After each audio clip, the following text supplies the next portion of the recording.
Selanjutnya kami panggilkan peserta dengan nomor 2351. 2351. Kepada peserta kami persilakan. Bismillahirrahmanirrahim. Assalamualaikum warahmatullahi wabarakatuh. Waalaikumsalam warahmatullahi wabarakatuh. Alhamdulillahi rabbil alamin wa bihi nasta'in ala umri dunya waddin wassalatu wassalamu ala asyrafil anbiya'i wal mursalin wa ala alihi wa sahbihi ajma'in. Pertama-tama dan yang paling utama, marilah sama-sama kita panjatkan puji dan syukur kepada Ilahi Rabbi, yang mana oleh Allah yang telah memberikan kita kesempatan, kenikmatan, dan atas keridhaannya lah kita dapat berkumpul di tempat yang berbahagia ini. Salawat beserta salam, marilah sama-sama kita salawat beserta salam, marilah sama-sama kita hanturkan kepada seorang pemuda padang pasir, penghuni padang Sahara. Siapakah beliau? Beliau adalah Nabi besar Muhammad sallallahu alaihi wasallam.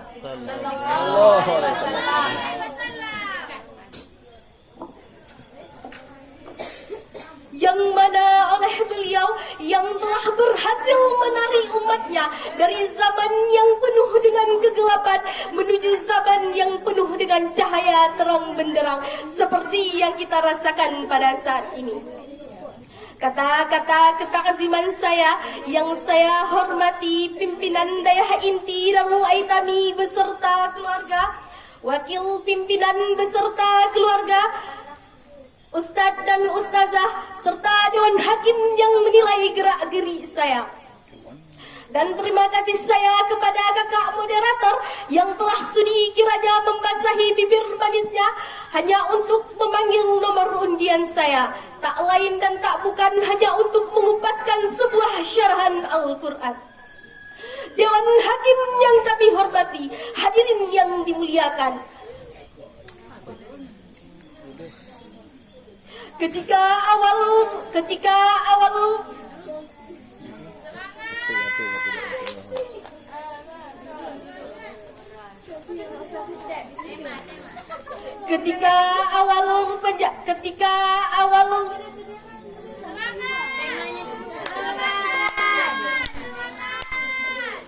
Dewan Hakim yang kami hormati, hadirin yang dimuliakan, ketika awal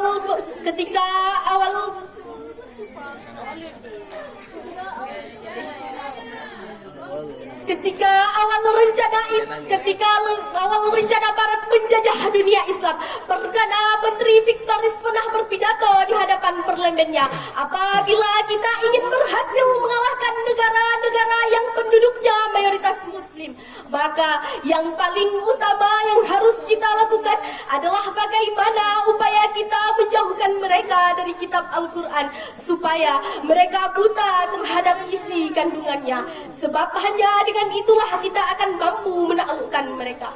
Hadirin, jika kita merenung ungkapan tersebut, maka akan semakin dalam keyakinan kita bahwa Al-Quran sangat penting dibaca, dipelajari, digali, dipahami, dijiwai, dan diaktualisasikan dalam kehidupan nyata.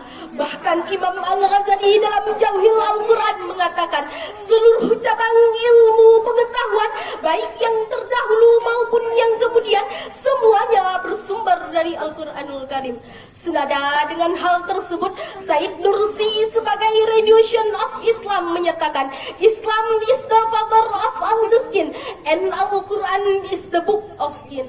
Islam adalah bapaknya ilmu pengetahuan, sedang Al-Quran adalah kitabnya ilmu pengetahuan. Dengan demikian hadirin, seluruh cabang ilmu pengetahuan semuanya bersumber dari Al-Quranul Karim.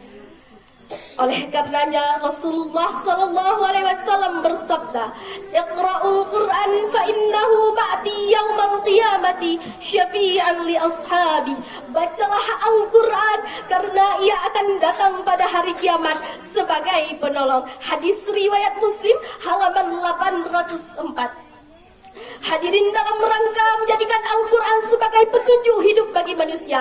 Maka pada kesempatan yang berbahagia ini kami akan mengangkat sebuah syarahan Al-Quran yang bertema peran dan fungsi mempelajari Al-Quran bagi generasi muda. Ada landasan utama Al-Quranul Karim surah Ibrahim ayat 1 yang berbunyi, A'udzu billahi minasy syaithanir rajim. Bismillahirrahmanirrahim. Alif Lam Ra. Kitabun anzalnahu ilaika litukhrijan nasa minadh dhulumati ilan nur bi'izni rabbihim ila siratil azizil hamid. Shadaqallahul azim. Aku berlindung kepadamu ya Allah dari godaan-godaan syaitan yang terkutuk. Dengan menyebut asma-Mu ya Allah yang Maha Pengasih lagi Maha Penyayang. Alif Lam Ra. Ini adalah kitab yang kami turunkan kepadamu Muhammad supaya dapat mengeluarkan dari gelap gulita kepada cahaya terang benderang atas izin Tuhan mereka, yaitu menuju jalan Tuhan yang Maha Perkasa lagi Maha Terpuji. Dewan Hakim yang kami hormati, hadirin yang dimuliakan, ayat tadi dalam ilmu balaghah yang berarti menginformasikan sekaligus menegaskan bahwa sungguh telah datang Al-Quran kepada manusia sebagai petunjuk jalan yang lurus yang mampu mengeluarkan manusia dari kegelapan, kesesatan, dan kebodohan. Hal tersebut dijelaskan oleh Prof. Dr. Muhammad Quraish Shihab di dalam tafsir Al-Misbah, menjelaskan bahwa betapa pentingnya Al-Quran disebutkan oleh Allah Subhanahu wa Ta'ala dalam bentuk jamak untuk kata al-zulumatu yang berarti aneka gelap, sedang an-nur yang berbentuk tunggal. Oleh karenanya Harun Yahya dalam The Quran Let's Doing Excuse menyatakan membangun karakter bangsa termasuk di dalamnya membangun generasi muda akan berkembang dengan cepat apabila dituntun dan mengambil pelajaran juga dari Al-Quran itu sendiri. Zakiyah Diajat dalam bukunya Peranan Agama dan Kesehatan Mental halaman 10 mengatakan bahwa dunia modern saat ini termasuk Indonesia tengah ditandai dengan gejala kemerosotan akhlak yang berada pada taraf yang mengkhawatirkan. Kejujuran dan kasih sayang sudah tertutup oleh penyelewengan, penipuan, saling merugikan, saling mengadu domba dan fitnah. Gejala kemerosotan akhlak ini bukan hanya menimpa kalangan dewasa saja, tetapi juga menimpa kalangan anak-anak. Mengapa kita berkata sedemikian? Karena masih banyak orang yang diberi amanah, dia tidak amanah. Bila berkata dia berbohong, mengaku cinta tidak ada realitas, mengaku cinta hanya janji belaka. Lalu timbul pertanyaan, bagaimana cara membangun generasi yang berjiwa Qurani, khususnya lagi di zaman milenial ini? Menurut Yusuf Qardawi, salah satu cara membangun generasi milenial adalah dengan menanamkan akidah dan akhlak. Karena akidah dan akhlak akan membentuk pemuda menjadi pemuda yang cekatan, panutan, dan tauladan. Serta dengan hal tersebut, Luqmanul Hakim juga memberikan petunjuk kepada kita bagaimana cara membangun akhlak dalam Islam, yakni dengan memperkokoh fondasi akidah.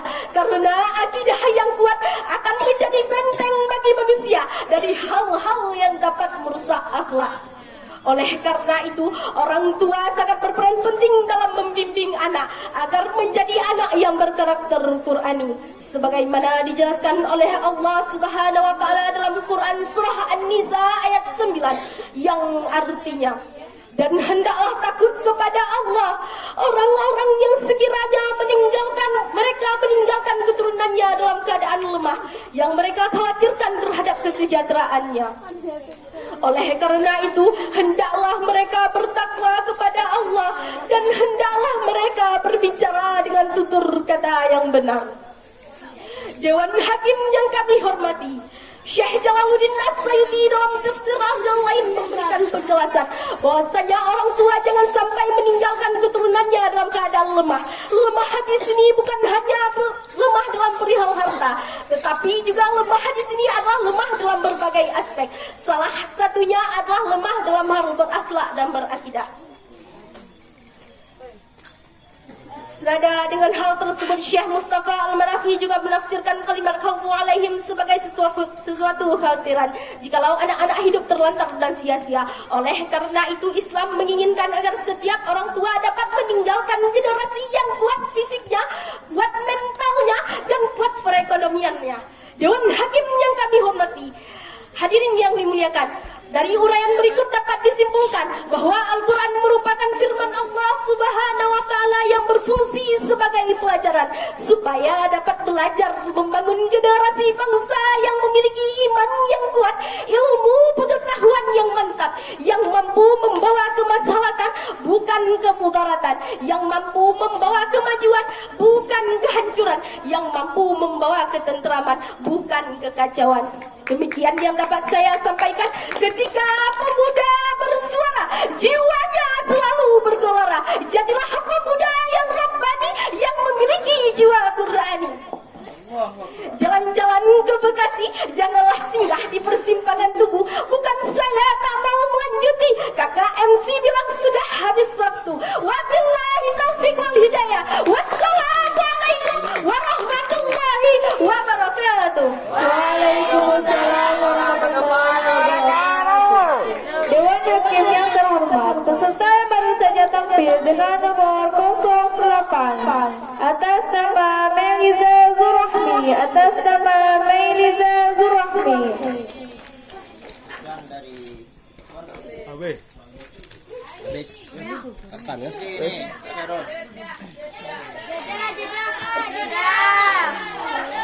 Selanjutnya kita dengarkan jeda dari Ustadz kita kepada Ustadz